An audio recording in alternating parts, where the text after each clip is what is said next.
Hello students, आप सभी का एक नई क्लास में स्वागत है ना। हम लोग बिल्कुल बेसिक से मैथ को सीख रहे हैं इसी श्रेणी में। ऐसे बहुत से स्टूडेंट्स होते हैं जो मैथ में बहुत वीक होते हैं, है ना। तो अगर आप इन वीडियोस को देखेंगे तो आपको बहुत अच्छे से समझ में आएगा। अगर नहीं समझ में आता है तो आप कमेंट बॉक्स में मुझसे पूछ सकते हैं, है ना, जहाँ पर भी डाउट हो आपको। तो चलिए स्टार्ट करते हैं आज की नई क्लास, जिसमें हम सीखने वाले हैं छोटी व बड़ी संख्याएं, है ना। कौन सी संख्याएं छोटी होती हैं और कौन सी संख्याएं बड़ी संख्याएं होती हैं। कैसे हम पहचाने कि कौन सी संख्या छोटी है, कौन सी संख्या बड़ी है ना। चलिए वीडियो को स्टार्ट करते हैं। मान लिया हमारे पास कोई संख्याएं हैं, ठीक है। अब तुलना तो एक में होती नहीं, है ना। तुलना के लिए कम से कम दो लोग चाहिए होते हैं। अकेले तुलना कर लोगे, है ना। या वो हमसे तेज है तो हम उससे कम है, जब वो हमसे तेज है हम उससे कम होंगे ना। तो दो लोग हो गए कम से कम, है ना। अकेले तो हम तुलना कर नहीं सकते। तो हमारे पास कुछ, मैंने दो संख्याएं ले ली। एक संख्या हमारे पास 12 है और दूसरी संख्या हमारे पास 17 है। अब इन संख्याओं में बताना है कि कौन सी संख्या छोटी है और कौन सी संख्या बड़ी है। तो सबसे पहले हमें देखना है, इधर आते हैं, थोड़ा सा समझते हैं कि हम किस प्रकार से इन संख्याओं को बताएंगे कि कौन सी संख्या बड़ी है, कौन सी संख्या छोटी है। सबसे पहले हमें गणित में सीखना है, मैथ में सीखना है कि चिन्हों का ज्ञान बहुत जरूरी है ना। सबसे पहले देखते हैं कि बड़ी संख्या कैसे पहचाने, ठीक है। तो कौन सी संख्या बड़ी है। अगर हम, जैसे मान लिया कि कोई संख्या ये बड़ी है ना, बड़ा है, कोई संख्या कैसी है, बड़ी है ना। जब बड़ी होगी कोई संख्या तो इस प्रकार से साइन लगाएंगे, है ना। अब ये कैसे याद रखेंगे हम लोग, जिधर का मुंह खुला रहेगा, अगर इस साइड का मुंह खुला है तो ये संख्या हमारी क्या हो गई, बड़ी हो गई, है ना। तो ये हमारा साइड खुला है, इस प्रकार से चिन्ह बनाएंगे। जिधर का मुंह खुला होगा वही संख्या हमारी क्या हो जाएगी, बड़ी हो जाएगी। अब चलते हैं छोटी संख्या, छोटी है ना, छोटी संख्या। अगर हम छोटी संख्या के कहेंगे तो क्या करते हैं, इधर को मुंह बंद कर देंगे, है ना। अब इधर साइड को मुंह क्या है हमारा, बंद हो गया। तो ये इधर वाली संख्या हमारी क्या हो जाएगी, छोटी हो जाएगी। इसी इन्हीं दो चिन्हों के आधार पर हम ज्ञात कर सकते हैं ये दो संख्याएं हमारी है कौन सी बड़ी और कौन सी छोटी है ना। जैसे हमने लगा दिया कि 12 और 17 हैं कोई संख्या है, हमने इनके बीच में लगा दिया ये वाला साइन, ठीक है। तो इसका मतलब ये क्या हो गया, 17 हमारा बड़ा हो गया, क्योंकि जो हमारा चिन्ह का मुंह है वो किधर खुला है, 17 की तरफ खुला है। और 12 की तरफ क्या है, बंद है। अब अभी हमने क्या बताया, जिधर का मुंह बंद होता है वो संख्या क्या होती है, छोटी होती है। तो ये संख्या हमारी 12 क्या हो गई, छोटी। और 17 क्या हो गई हमारी, अपने आप बड़ी हो जाएगी। जब ये छोटी है तो ये बड़ी हो जाएगी। तो हमारी छोटी संख्या क्या हो गई, 12 हो गई, है ना। और बड़ी संख्या क्या हो गई, 17 हो गई। इसी आधार पर हम संख्याओं को ज्ञात करते हैं कौन सी संख्या बड़ी है और कौन सी संख्या छोटी है, ठीक है। चलिए हम आगे बढ़ते हैं।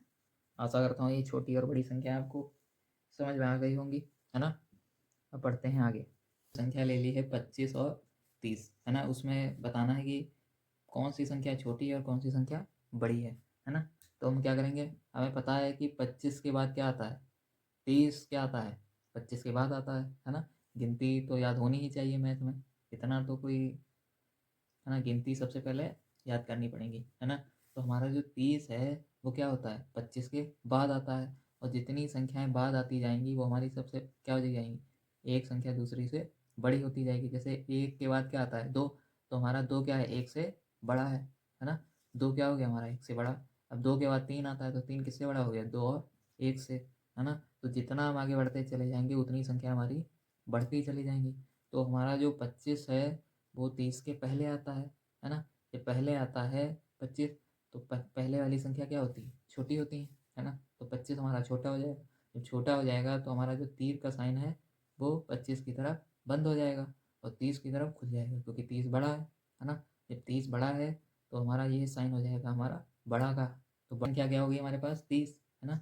बड़ी संख्या क्या होगी हमारे पास, 30 निकल गई, 30, और बची हुई है 25 क्या हो गई, छोटी संख्या हो गई, ठीक है। छोटी संख्या हमारे पास 25 हो गई, ठीक है। आशा करता हूँ आपको समझ में आ गया होगा। चलिए आगे बढ़ते हैं। तो चलिए आगे बढ़ते हैं। अब हम सीखने वाले हैं आरोही क्रम, है ना। आरोही क्रम क्या होता है, बढ़ता क्रम, आरोही क्रम क्या होता है हमारे पास? बढ़ता क्रम, है ना। तो इसकी क्या परिभाषा होती है? संख्याओं के बढ़ते क्रम को क्या कहते हैं? आरोही क्रम कहते हैं, है ना। जैसे रैंडम कोई भी हमने संख्या ले ली, मान लें हमारे पास कोई संख्याएं हैं रैंडम 2, 6, 1, 3, 8 और 12, ठीक है। अब कह रहा है कि अब एग्जामिनर कह रहा है कि इन संख्याओं को किस में लिखना है? आरोही क्रम में लिखना है। तो आरोही क्रम क्या होता है? संख्याओं का बढ़ता क्रम होता है। मतलब संख्या सबसे, जब आरोही क्रम हमारा कैसा होता है? बढ़ता क्रम, तो सबसे पहले हमारे पास कौन सी संख्या आएगी? छोटी संख्या, क्योंकि छोटी संख्या आएगी, उसके बाद उससे बड़ी संख्या, फिर उससे बड़ी संख्या, फिर उससे बड़ी संख्या, फिर उससे बड़ी। इस प्रकार से ये बढ़ता हुआ क्रम हो गया हमारा हमारा हो गया बढ़ता हुआ क्रम, ठीक है। तो सबसे पहले कौन सी संख्या आएगी? सबसे छोटी संख्या, है ना। तो इनमें से सबसे छोटी संख्या हमारे पास क्या है? एक है। एक के बाद कौन सी बड़ी होती है? दो, है ना। दो के बाद इसमें कौन सी है इन्हीं संख्याओं में? तीन। तीन के बाद कौन सी सबसे बड़ी संख्या है? तीन के बाद हमारी छः, है ना। छः के बाद कौन सी संख्या बड़ी है? आठ। उसके बाद आठ से बड़ी संख्या 12 है, ठीक है। अब हमने पीछे क्या बताया कि जो संख्या बड़ी होती है उधर की तरफ ये वाला साइन जो होता है वो साइन का मुंह खुला होता है, चिन्ह का मुंह कैसा होता है? खुला। तो हमारी एक और दो में संख्या कौन सी बड़ी है? दो बड़ी है। तो दो की तरफ हमने क्या कर दिया? चिन्ह का मुंह खोल दिया। जिधर का मुंह खुला होता है वो संख्या हमारी बड़ी होती है। दो और तीन में कौन सी संख्या बड़ी है? तीन बड़ी है। तो तीन की तरफ हमने ये मुंह खोल दिया चिन्ह का। उसी प्रकार तीन और छः में कौन सी संख्या बड़ी है? छः बड़ी है। तो छः की तरफ हमने मुंह खोल दिया चिन्ह का, है ना। छः और आठ में कौन सी संख्या बड़ी है? आठ बड़ी है। छः छोटा है ना। तो छः हमारा छोटा है, तो छः की तरफ क्या हो जाएगा? बंद हो जाएगा, आठ की तरफ खुल जाएगा मुंह। जिधर की तरफ इस चिन्ह का मुंह खुला रहेगा वही संख्या हमारी क्या कहलाएगी? बड़ी संख्या कहलाएगी। उसके बाद हम बढ़ते हैं आगे। आठ और 12 में कौन सी संख्या बड़ी है? 12 बड़ी। तो 12 की तरफ साइन खोल देंगे, चिन्ह का मुंह खोल देंगे, ठीक है। तो ये हमारा हो गया बढ़ता क्रम, ठीक है। आरोही क्रम जिसे हम बोलते हैं आरोही क्रम, संख्याओं का बढ़ता क्रम हमारा क्या कहलाता है? आरोही क्रम। चलिए आगे बढ़ते हैं। आशा करता हूँ आपको समझ में आ गया होगा। अब हम अभी हमने क्या पढ़ा था? आरोही क्रम, जो कि क्या था? संख्याओं का बढ़ता क्रम था। अब हम सीखने वाले हैं संख्याओं का घटता क्रम, है ना। अवरोही क्रम को क्या कहते हैं? संख्याओं का घटता क्रम, ठीक है। तो इसको क्या कहते हैं? संख्याओं के घटते क्रम को क्या कहते हैं? अवरोही क्रम कहते हैं, है ना। क्या कहते हैं? अवरोही क्रम कहते हैं। अभी हमने क्या पढ़ा था? आरोही क्रम, है ना। अब हम पढ़ने वाले हैं इसी का उल्टा। आरोही का उल्टा क्या होता है? अवरोही क्रम। आरोही क्रम क्या होता है? संख्याओं का बढ़ता क्रम। तो उसी का उल्टा हो जाएगा संख्याओं का घटता क्रम, है ना। तो संख्याओं के घटते क्रम को क्या कहते हैं? अवरोही क्रम कहते हैं, ठीक है। मान लिया हमने कुछ संख्याएं ले ली रैंडम, है ना। तो इनको किस में लिखना है? अवरोही क्रम में लिखना है, मतलब घटते क्रम में, है ना। जब घटते क्रम में लिखेंगे तो सबसे पहले कौन सी संख्या आनी चाहिए? बड़ी संख्या। क्योंकि जब हम बड़ी संख्या पहले लिखेंगे तो उसके बाद छोटी संख्या आएगी, फिर उससे छोटी आएगी, फिर उससे छोटी आएगी, फिर उससे, इस प्रकार से हमारा घटता क्रम हो जाएगा, ठीक है। अगर हम छोटी संख्या लिख देते हैं उसके बाद उससे बड़ी, फिर उससे बड़ी, तो हमारी ये बढ़ता क्रम हो जाएगा, जो कि आरोही क्रम होता है। हमें आरोही क्रम थोड़ी ना लिखना, हमें लिखना है अवरोही क्रम में, है ना। तो सबसे पहले हमारे पास कौन सी संख्या आएगी? बड़ी संख्या आएगी, ठीक है। उसके बाद उससे छोटी, उसके बाद उससे छोटी, है ना। फिर इसी प्रकार से क्रम आगे बढ़ता रहेगा। तो सबसे पहले इन संख्याओं में सबसे बड़ी संख्या क्या है? 10 है। तो सबसे पहले कौन सी संख्या आएगी? 10 आएगी, ठीक है। उसके बाद 10 से छोटी कौन सी है? 9 है। फिर 9 से छोटी संख्या है 8। 8 से छोटी संख्या इनमें है 6, है ना। 6 हमारी क्या है? 8 से छोटी हो जाएगी। 6 के बाद क्या आएगा? 5 आ जाएगा। उसके बाद क्या बचा? 3।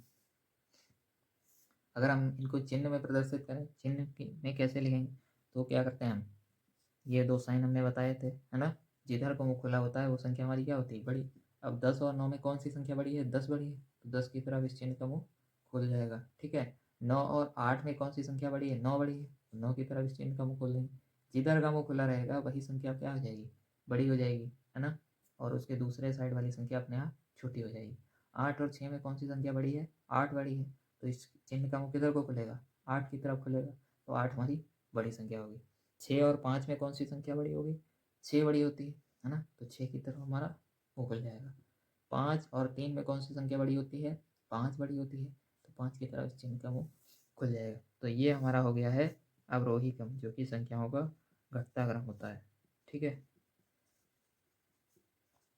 आरोही क्रम संख्याओं का बढ़ता क्रम और अवरोही क्रम हमारा होता है संख्याओं का घटता क्रम। ठीक है, आशा करता हूँ आपको समझ में आ गया होगा। चलिए अब आगे बढ़ते हैं।